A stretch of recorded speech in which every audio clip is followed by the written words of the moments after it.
आज की shorts reading में हम लोग ये देखने वाले हैं कि पितृदोष कैसे लगता है। पितृदोष कभी भी आपकी कुंडली में आपको देखना है कि पितृदोष कैसे लगा है, तो सबसे पहले आप सूर्य को देखोगे। अगर सूर्य के साथ राहु बैठा है कुंडली के किसी भी भाव में, कुंडली में 12 हाउसेस होते हैं, ठीक है, इस किसी भी घर में आपकी कुंडली में सूर्य के साथ राहु बैठा है, या सूर्य के साथ केतु बैठा है, या सूर्य के साथ केतु राहु के साथ मंगल भी बैठा हुआ है, मंगल का भी कॉम्बिनेशन है, तो आप समझ लो आपकी कुंडली में पितृदोष लगा हुआ है। और ये कुंडली के 12 घरों में से किसी भी घर में बना हुआ है तो ये पितृदोष लगेगा।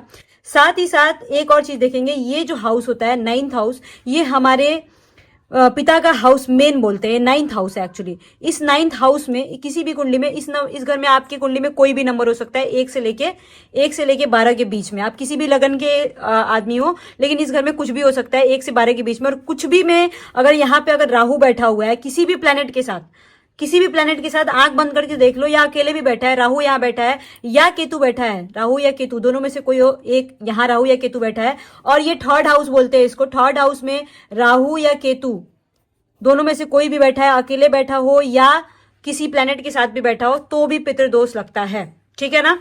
उसके बाद सूर्य को देखना अपनी कुंडली में, ये 6ठा नंबर घर होता है, इसको 6ठा घर बोलेंगे। ये 8वां घर है, इसको 8वां घर बोलेंगे। और ये 12वां नंबर घर होता है, इसको त्रिक भाव बोला जाता है। इन त्रिक भाव में कहीं पे भी सूर्य अगर बैठा है, यहां बैठ गया सूर्य, यहां बैठ गया सूर्य, या यहां बैठ गया सूर्य, ठीक है, तो भी आपका पितृदोष लगता है, ठीक है। एक और तरीका होता है 6, 8, 12, ये जो अभी जस्ट एक्सप्लेन किया मैंने। इस घर में अगर सूर्य बैठा है तो पितृदोष लगता है, ठीक है, चाहे अकेले बैठा हो या दो लोगों के साथ बैठा, मतलब 2 प्लैनेट्स के साथ भी बैठा है तो भी आपका लगेगा। एक और आसान सा तरीका होता है कि आपकी कुंडली में पितृदोष है ये समझने का। आप अगर फीमेल हो या मेल हो, कोई भी जेंडर हो आपका, और आपके फादर की डेथ हो चुकी है, अगर बहुत कम उम्र में सूर्य मतलब फादर की डेथ हो गई, ठीक है, अगर कम उम्र में ही डेथ हो गई है, तो आप समझ लो आपकी कुंडली में कहीं ना कहीं सूर्य का प्रॉब्लम है, सूर्य पीड़ित है, पितृदोष लगा हुआ है।